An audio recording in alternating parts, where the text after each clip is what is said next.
আসসালামু আলাইকুম।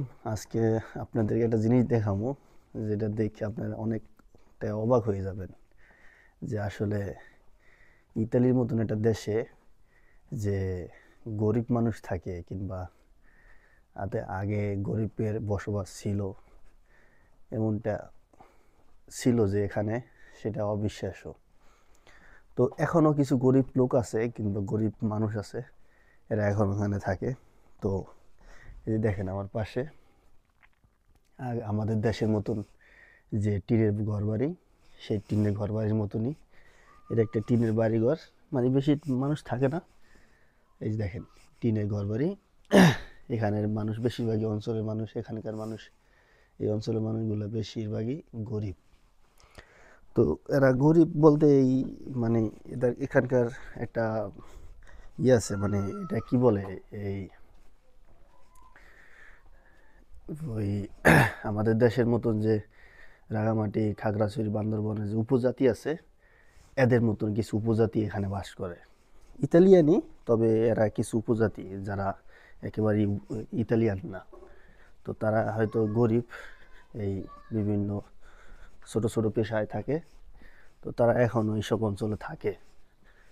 আবার এখানকার এখানকার মানুষের মানে আরও আছে যে বড়লোকও আছে, যে এই পাশে দেখেন, পাশের বিল্ডিংটা, এটা আবার বড়লোকের মানুষ, সাইডের মানুষ বসবাস করে।